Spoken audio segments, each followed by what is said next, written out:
जय Hind. Wish you a very happy independence day. आज तो कोई हाय हेलो नहीं बनता था ना, आज तो जय हिंद बनता है।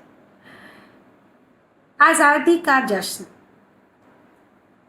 आज़ादी के नाम चंद लाइनें, फिर एक कहानी।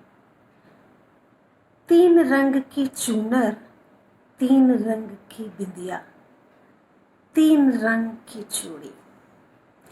तीन रंग की चूनर, तीन रंग की बिंदिया, तीन रंग की चूड़ी है आज़ादी की तैयारी। एक रोज की देशभक्ति मेरी, एक रोज का जोश। कल फिर वही होगा जो उड़ा देगा सबके होश। कल फिर कोई दंगा होगा, फिर दागदार होगी कोई बेटी, फिर शहीद होगा कोई फौजी, भूख किसी की जान लेगी।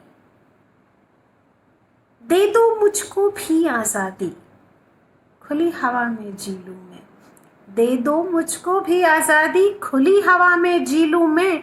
इतनी हिम्मत दे दो मुझको, आधी रात को निकलूं मैं। एक रोज की आज़ादी नहीं, हर दिन जीना चाहूं मैं। एक रोज की आज़ादी नहीं, हर दिन जीना चाहूं मैं। आन तिरंगा शान तिरंगा, हर पल कहना चाहूं मैं। चलिए एक नई कहानी, छोटी सी। कहानी का शीर्षक है बिंदी। रात काफी गहरी हो चली थी और चांद अपना सामान समेटे सूरज के आने की राह तक रहा था।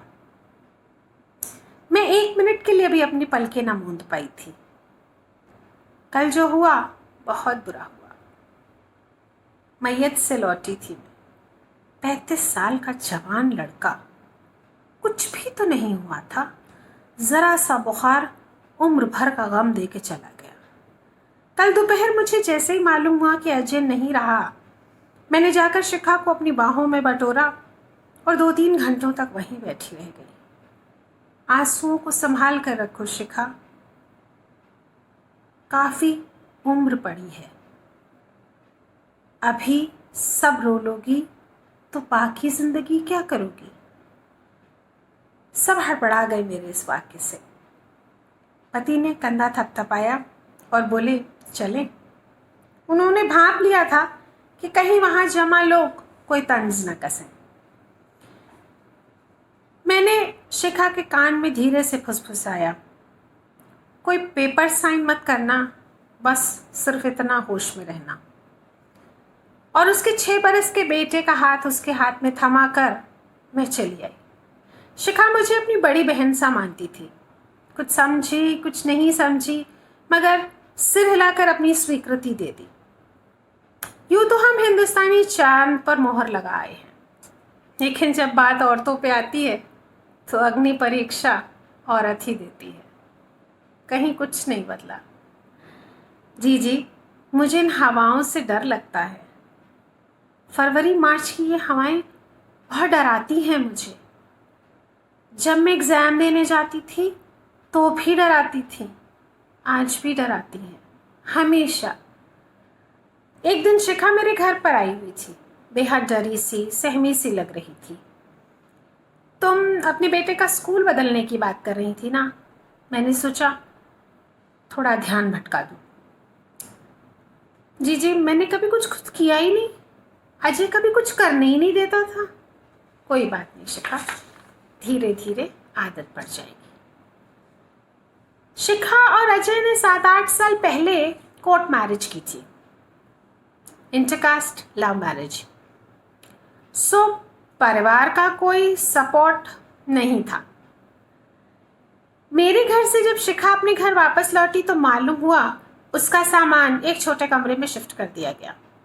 सास ने कहा तुम बड़े कमरे का क्या करोगी, अब से तुम यहीं रहना, और हाँ, हर महीने अपना और अपने बेटे का खर्चा देती रहना। वो चुपचाप रात भर आंखों में आंसू लिए बेटे का सर सहलाती रही। 2-3 दिन बीते। रात के 2 बजे घंटी के चंघाड़ने की आवाज से चौंक कर हम दोनों की नींद खुली। घंटी के साथ साथ दरवाजे पर जोर जोर की थाप यूं पड़ रही थी मानो कई नगाड़े एक साथ बज रहे हों। पति ने कहा, रुको मैं देखता हूं। मैं चुपचाप पलंग पर पांव नीचे लटकाकर बैठी हुई थी। बदहवास हालत में शिखा बेटे का हाथ थामे मेरे सामने खड़ी थी। मैं लपक कर उठी तो शिखा मेरी ओर बढ़ते बढ़ते बेहोश सी हो गई। मैंने अपने दिमाग को एक और किया और दिल को संभाला। कानों में धड़क रहा था,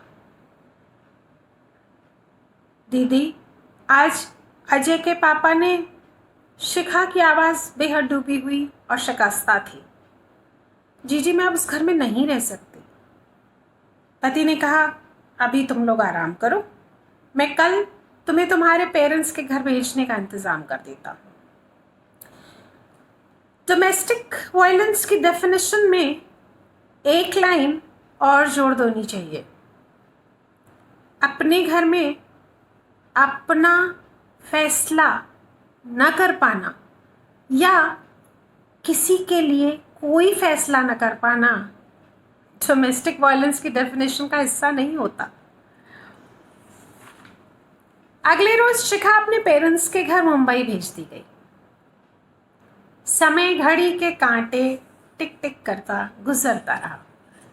अचानक 6 महीने बाद एक दिन दरवाजे की घंटी बजी। मैं बाहर गई तो देखा शिखा सामने खड़ी मुस्कुरा रही थी। हल्के बैंगनी रंग का सूट, करीने से कंधे पर टिका दुपट्टा। लग रहा था एकदम नहीं बदली। हाँ, माथे पर बड़ी सी लाल बिंदी की जगह छोटी काली बिंदी ने ले ली थी। जीजी, आप सही कहती थी, वक्त सब सिखा देता है। मैंने अब अपने बेटे के लिए जीना सीख लिया है। बैंक का पेपर वर्क ख़त्म करना था, इसलिए कुछ रोज़ के लिए आई हूँ। सोचा आपसे मिलती चलूँ। बादलों से बेनियाज आसमान खुलकर मुस्कुरा रहा था।